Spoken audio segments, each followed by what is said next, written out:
Welcome back to the deep dive. Today we're digging into something that's, well, everywhere. Artificial intelligence. It really is. Hard to avoid the headlines. Exactly. But we want to get past the sort of futuristic hype and look at how it's actually being used by businesses right now. Yeah, the practical side, how it helps with, real-world problems. Things like cutting down on that daily stress, maybe saving some money on operations, and ideally helping to actually grow revenue. Tangible stuff. Makes sense. So for this deep dive, we've got some really interesting material. We've got excerpts from an interview with Eric from a company called Simplified Automations. Ah, yes. I've seen some of their work. And we also have some details on their AI opportunity assessment, which sounds quite unique. Okay.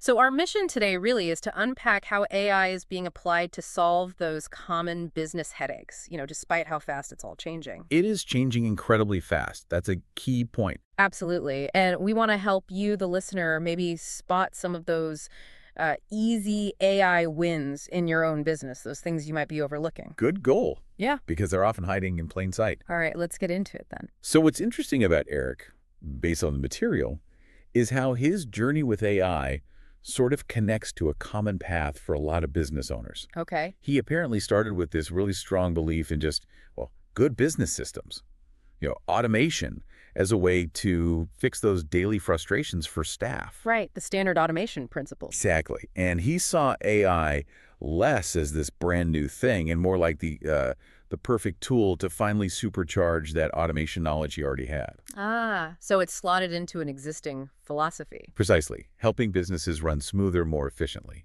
That was the core idea. That makes total sense. It's not about just grabbing the newest tech because it's new. It's about asking, how does this tool help me solve a problem I already know exists? Right.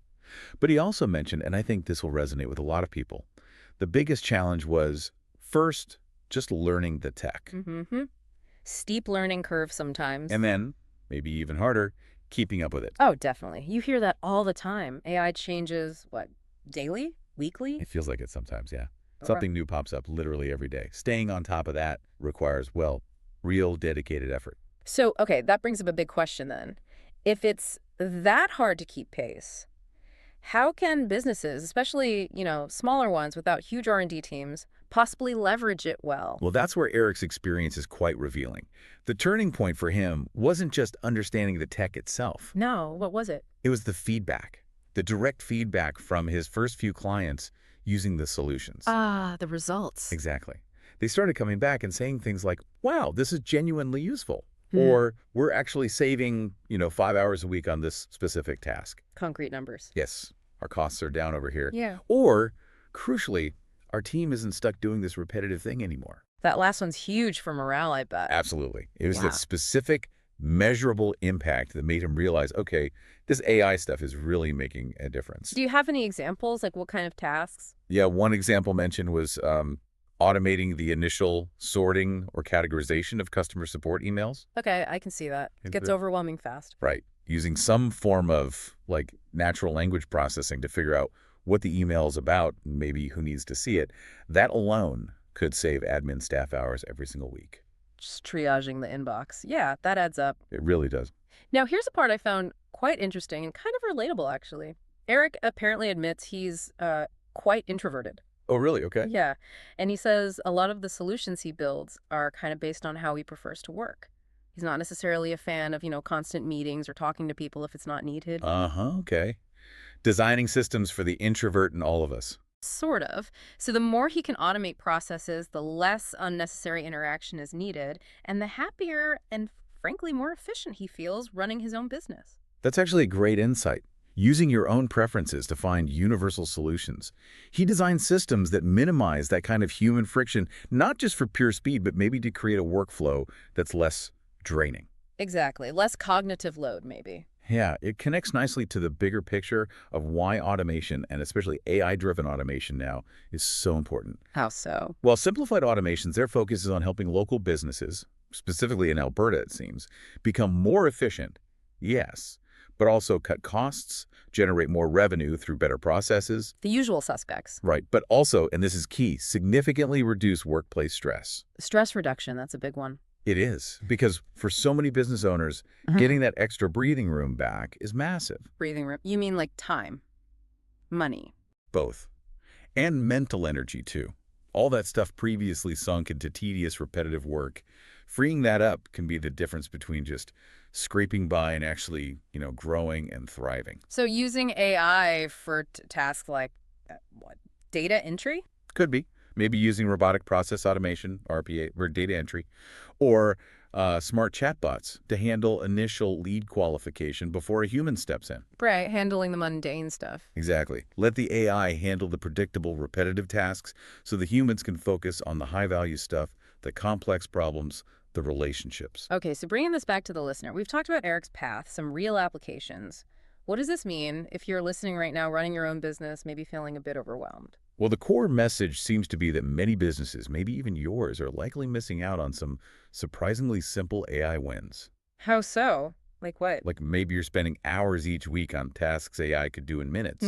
Or perhaps sales leads are falling through the cracks because there isn't an intelligent system for follow-up. Oof, yeah, lost leads hurt. Or your team is just bogged down, stressed out by endless data checking or reconciliation that could be automated.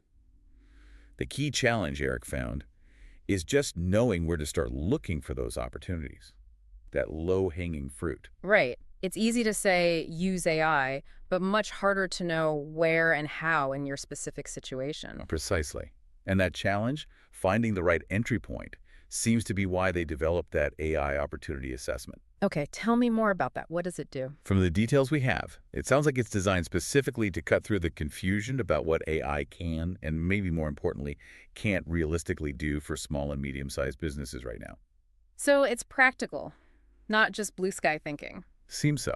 It aims to show you where you might genuinely be, as they put it, leaving money on the table. Oh, okay. Or, how many hours AI could potentially save you each week or month. And it tries to pinpoint the fastest, most practical AI solutions that would actually fit your business needs today. So it gives you concrete steps, not just general advice. That appears to be the goal. Actionable results tailored to you. Yeah, that client feedback Eric got really hammers home that idea of hidden AI opportunities, doesn't it? It really does. Businesses just getting by, not realizing there's a tool that could give them back significant time or money. It definitely makes you think. I mean, given how fast AI is moving and hearing about those positive results Eric's clients had, Yeah. it makes you wonder what specific, maybe really tedious activity in your own daily work or in your business. What's the simplest, fastest thing you could target with an AI solution? The first domino to fall, perhaps. Exactly. That first easy win that creates just a little bit of that extra breathing room we talked about. That's something for you, the listener, to really chew on this week. Finding your own quick win. I like that. And look, if you are curious about finding those specific opportunities for your business, remember there's that free assessment they mentioned. It's a 60-second one. Yeah, the personalized 60-second AI opportunity assessment. It's designed to reveal exactly where AI might be able to help you out. And where can people find that? You can find it over at simplifiedautomations.com. Simplifiedautomations.com. Got it. So check that out if you're interested. Okay, that's our deep dive for today. We'll catch you on the next one.